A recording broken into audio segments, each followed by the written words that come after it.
प्यारे बच्चों, आज मैं आपको बिंदु और चंद्र बिंदु में अंतर समझाऊंगी। सबसे पहले मैं आपको ये बताऊंगी कि कौन से शब्दों में बिंदु और चंद्र बिंदु का प्रयोग होता है। उसके बाद हम ये पढ़ेंगे कि बिंदु कौन से शब्दों पे लगता है और चंद्र बिंदु कौन से शब्दों पे लगता है। आइए शुरू करें। बच्चों, जैसा कि आप बोर्ड पे देख रहे हैं, ये होता है बिंदु। ठीक है, ये बिंदु का निशान है और ये है चंद्र बिंदु। बच्चों, ये बिंदु और चंद्र बिंदु हम वहां लगाते हैं जिन अक्षरों में हमें नाक से आवाज निकलती महसूस होती है कि नाक और मुंह दोनों से आवाज निकले।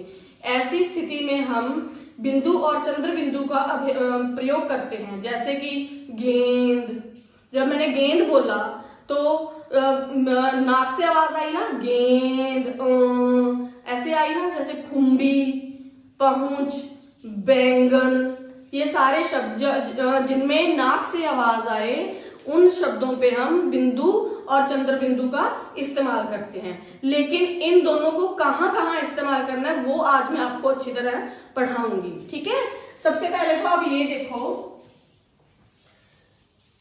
बच्चों, आपको ये तो आप पता है ना कि जो हिंदी में हम शब्द लिखते हैं उनके ऊपर जो हम रेखा खींचते हैं, जैसे ये रेखा खींची हुई है मैंने बिंदु के ऊपर, और के ऊपर ये रेखा खींची हुई है ना, चंद्र बिंदु के ऊपर ये रेखा खींची हुई है, इसको बोलते हैं शिरोरेखा। जो हम अक्षरों के ऊपर ऐसे, शब्दों के ऊपर ऐसे लगा देते हैं ना रेखा, उसको बोलते हैं शिरोरेखा। क्या बोलते हैं बच्चों? शिरोरेखा। ठीक है, ये होगी शिरोरेखा। अब मैं आपको बताऊंगी बिंदु। जो बिंदु होती है बच्चों, यहां पे हम बिंदु करेंगे और यहां पे हम करेंगे चंद्र बिंदु। बच्चों, बिल्कुल सीधा आसान इसका तरीका है। जो मात्राएं, जैसे बड़ा, छोटी ई होगी, बड़ी ई, छोटा ऊ, बड़ा ऊ, ए की मात्रा, ए की मात्रा, ओ की मात्रा, औ की मात्रा, जो मात्राएं शिरोरेखा के नीचे होती हैं, ठीक है, जो मात्राएं हम शिरोरेखा के नीचे लगाते हैं, कौन कौन सी लगाते हैं? एक तो आ की मात्रा होगी, है ना, एक होगी छोटा ऊ, है ना, और एक हो गया बड़ा ऊ। ये तीन मात्राएं हम शिरोरेखा के नीचे लगा रहे हैं ना। और जो बाकी मात्राएं हैं देखो, जैसे छोटी ई, बड़ी ई, ए की मात्रा, ए की मात्रा, उसके बाद ओ की मात्रा, फिर ये ओ की मात्रा और ये ओ की मात्रा, है ना। ये मात्राएं, ये हम शिरोरेखा के ऊपर आ रही है ना सारी। तो बहुत आसान तरीका है, जिन शब्दों में नाक से आवाज आए उन शब्दों में, अगर तो मात्रा शिरोरेखा के नीचे है, ठीक है, फिर तो आएगी बिंदु, चंद्र बिंदु, सॉरी, फिर तो आएगा चंद्र बिंदु। और जहां भी मात्रा शिरोरेखा के ऊपर है वहां पे आएगी बिंदु। इसके साथ, इसके साथ, इसके साथ, इसके साथ, इसके साथ, इसके साथ, ठीक है। ये शिरोरेखा के ऊपर हो गई। इतनी सी बात समझ में आई बच्चों? अब आप ये सोचेंगे कि मैम ने ये तो बता दिया कि शिरोरेखा क्या होती है और बिंदु कहाँ लगती है, कौन सी मात्रा के साथ, और चंद्र बिंदु कौन सी मात्रा के साथ। लेकिन मैम ने हमें ये तो बताया नहीं कि शब्द में हमें कौन से अक्षर के ऊपर बिंदु लगानी है और कौन से अक्षर पे चंद्र बिंदु लगानी है। तो मैं आपको समझाती हूँ बच्चों। शब्द में, कोई भी शब्द है, उसमें कितने सारे अक्षर होते हैं ना, 2, 3, 4, 5, बहुत सारे अक्षर होते हैं ना। तो हमने ये देखना है कि नाक से आवाज हमारे कौन से अक्षर के बाद आ रही है। ठीक है, जैसे मैं बोल रही हूँ गेंद, गेंद बोला मैंने, ठीक है, ये मैं लिख भी देती हूँ यहाँ पे, गेंद, गेंद। जब मैं बोल रही हूं तो ग के बाद आ रही है ना नाक से आवाज, गेंद, है ना। उसके बाद देखो बैंगन, बैंगन, ठीक है। इसमें किस पे आ रही है, ब के बाद बैंगन, है ना। अब जैसे खुम्बी है, खुम्बी, खुम्बी, खुम्बी में खुम्बी, ख के बाद आई है, इसमें ख के बाद नाक से आवाज आई है, इसमें ब के बाद आई है, इसमें ग के बाद आई है। बच्चों जिस अक्षर के बाद नाक से आवाज आए हमें उसी अक्षर के ऊपर बिंदु या चंद्र बिंदु लगाना होता है, ठीक है। तो जो अक्षर के बाद नाक की आवाज आती है तो पहले हमें ये देखना है कि उस अक्षर के साथ मात्रा कौन सी लगी हुई है, ठीक है। जैसे ये है गेंद हो गया, गेंद के ऊपर अब ग के बाद आ रही है ना नाक से आवाज, तो ग के ऊपर कौन सी मात्रा है, ग के ऊपर है ए की मात्रा।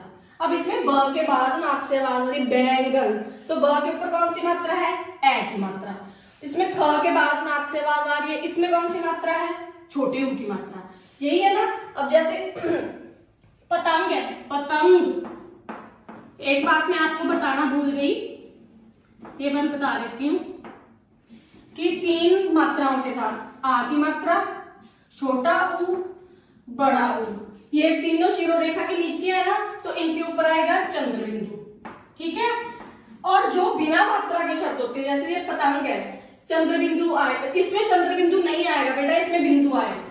बिंदु एक तो छोटी ई, बड़ी ई, ए, ओ और औ। इसके साथ साथ जो बिना मात्रा का शब्द होता है उसके ऊपर भी बिंदु ही आएगा, ठीक है। आप कहोगे कि मैम इसके शिरोरेखा के ऊपर जगह तो होती है चंद्र बिंदु लगाने की, लेकिन बच्चों आपने ये बात ध्यान में रखनी है कि बिना मात्रा वाले शब्द पे, बिना मात्रा के अक्षर पे हम बिंदु ही लगाएंगे, ठीक है। अब पतंग है, मैंने बोला पतंग, है ना, तो नाक से आवाज किसके बाद आ रही है, पतंग, त के बाद आ रही है ना, तो त के ऊपर, ठीक है। अब त पे कोई मात्रा नहीं है और कुछ लगा हुआ, देखो ग के साथ ए की मात्रा थी, तो ए की मात्रा शिरोरेखा के ऊपर आ गई ना, ए की मात्रा, तो शिरोरेखा के ऊपर जो मात्रा आती है उसके ऊपर हम लगाएंगे बिंदु। वो हम क्यों लगाते हैं जो शिरोरेखा के ऊपर आती है मात्रा, क्योंकि बेटा शिरोरेखा के ऊपर जब मात्रा आ रही है, देखो ये मात्रा है, तो जगह होती नहीं है वहां पे लगाने के लिए, इसलिए हम वहां पे बिंदु लगा देते हैं, ठीक है। जैसे बैंगन हो गया, बैंगन में ए की मात्रा आ गई, तो ये शिरोरेखा के ऊपर है, तो इसके साथ हम क्या लगाएंगे, बिंदु। अब खुम्बी है, खुम्बी में छोटा ऊ है, ये शिरोरेखा के नीचे आ गई ना, तो जो शिरोरेखा के नीचे होती है तो वहां पे बहुत सारी जगह होती है, इसीलिए हम वहां पे बड़ा सारा चंद्र बिंदु लगा देते हैं, ठीक है। अब हम इसके ऊपर लगाएंगे, ठीक है। आई बात समझ में, जिस अक्षर के बाद नाक से आवाज आए उसी अक्षर के ऊपर हम बिंदु या चंद्र बिंदु लगाएंगे। अगर तो उस अक्षर के साथ मात्रा जो है शिरोरेखा के ऊपर है फिर तो हम लगाएंगे बिंदु, अगर शिरोरेखा के नीचे मात्रा है तो वहां पे हम लगाएंगे चंद्र बिंदु। लेकिन एक बात ध्यान रखनी है, जो बिना मात्रा का अक्षर होता है उसके साथ हम बिंदु ही लगाएंगे। जैसे पतंग है, पतंग त के बाद नाक से आवाज आ रही है तो हम त के ऊपर लगा लेंगे बिंदु, ठीक है बच्चों। ये मुझे लगता है कि आज आपको ये वाला कंसेप्ट बहुत क्लियर हो गया होगा। अब एक और बात बताती हूँ, जो हिंदी में हमारे बिंदु और चंद्र बिंदु होते हैं ना, वो पंजाबी में हमारे बिंदी, ठीक है, और चंद्र बिंदु को बोलते हैं टिप्पी, ठीक है बच्चों। ये मैं आपको इसलिए बता रही हूँ कि पंजाबी में आपको बिंदी और टिप्पी अच्छी तरह से आता है ना, तो उसके साथ साथ आप हिंदी में अच्छी तरह से कर सकते हैं, ठीक है। तो पंजाबी में बिंदु को बिंदी और चंद्र बिंदु को टिप्पी बोलते हैं, टिप्पी हम ऐसे लगाते हैं, ठीक है बच्चों। मुझे लगता है आपको बिंदु और चंद्र बिंदु का जो संकल्प है वो अच्छी तरह से समझ आ गया होगा। अब आपको मैं कुछ शब्द लिख के देती हूँ, एक तरफ मैं बिंदु के शब्द लिखूंगी और दूसरी तरफ मैं चंद्र बिंदु के शब्द लिखूंगी, ठीक है। इनको आप अपनी कॉपियों में उतारोगे और मुझे आपके पिक्चर सेंड करोगे।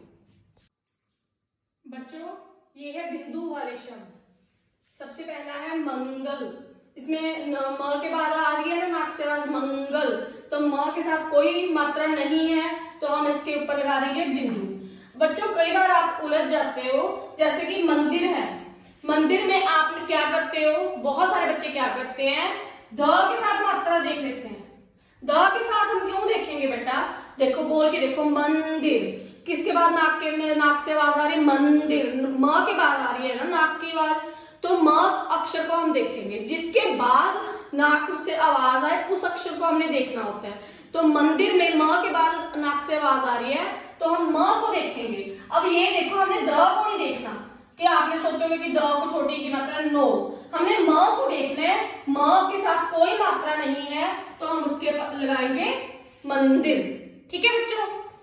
अब जैसे चोंच, चोंच में पहले च के बाद आ रही, इस वाले च के बाद नाक से आवाज आ रही, चोंच, तो हम इस च को देखेंगे। इसके साथ ओ की मात्रा है तो हम लगा देंगे बिंदु। ऐसे है हिंदी, हिंदी, हिंदी, ह के बाद नाक से आवाज आ रही है तो हम ह को देखेंगे। ह में हमने लगाया हुआ है छोटी की मात्रा, तो हम यहाँ पे लगा देंगे बिंदी। ओके।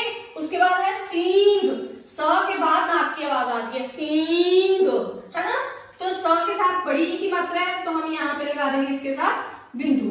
इसके बाद आ गई चींटी, चींटी, च के बाद आ रही है नाक की आवाज, तो च के साथ है बड़ी ई की मात्रा तो हम यहाँ पे लगा देंगे बिंदु। ऐसे फेंकना, फेंकना, फ के बाद नाक से आवाज आ रही है तो फ को देखेंगे, फ के साथ है ए की मात्रा तो हम यहाँ पे लगा देंगे बिंदु। उसके बाद आगे सौंपना, सौंपना, स के बाद नाक से आवाज आ रही है तो स के साथ है अ की मात्रा, यहाँ पे हम लगा देंगे बिंदु। अब जैसे बच्चों कई शब्द होते हैं, घंटी है, घंटी शब्द है, बच्चे क्या करते हैं अक्सर, घंटी में आपने ट को नहीं देखना, घंटी, घ के बाद नाक से आवाज आ रही है ना तो हमने इसको तो देखना ही, इस पे चाहे कुछ भी लगा, हम इसको नहीं देखेंगे, घ को देखो, घ के साथ कोई मात्रा नहीं है ना, बिना मात्रा वाला अक्षर है ये, तो इसके ऊपर हम लगा देंगे बिंदु, घंटी। अब हम करते हैं चंद्र बिंदु वाले, चंद्र बिंदु वाले जैसे मुंह, मुंह, ये हमारा मुंह होता है, मुंह, है ना, म के बाद नाक से आवाज आ रहा है, मुंह, ठीक है, तो म को देखेंगे, म के साथ है छोटा उ तो इसके ऊपर हम लगा देंगे चंद्र बिंदु। गांव, ग के बाद नाक से आवाज आ रही है, गांव, ठीक है, तो ग के साथ आ की मात्रा है, यहाँ पे आ जाएगा चंद्र बिंदु। उसके बाद है सूंड, स के बाद नाक से आवाज आ रही है, सूंड, है ना, स को देखेंगे, स के साथ है बड़े ऊ की मात्रा तो हम यहाँ पे लगाएंगे चंद्र बिंदु। उसके बाद है पहुंच, पहुंच, अब किस में आ रही है, पहुंच, ह के बाद आ रही है ना नाक से आवाज तो ह को देखेंगे, ह के साथ है छोटा उ तो हम लगाएंगे इस पे चंद्र बिंदु। उसके बाद है पांच, प के बाद नाक से आवाज आ रही है तो प को देखेंगे, प के साथ है आ की मात्रा तो हम लगाएंगे चंद्र बिंदु। उसके बाद है खुम्बी, ख के बाद नाक से आवाज आ रही है तो हम ख के साथ है छोटा उ तो इसके ऊपर हम लगा देंगे चंद्र बिंदु। ये शब्द आप अपनी अपनी नोटबुक्स पे लिखोगे और मुझे बताओगे कि आपको समझ आया है कि नहीं, कॉल करके बताओगे। बच्चों वैसे मैं उम्मीद कर रही हूँ कि आपको अच्छी तरह से समझ आ गया होगा। ठीक है, आज के लिए इतना ही, धन्यवाद।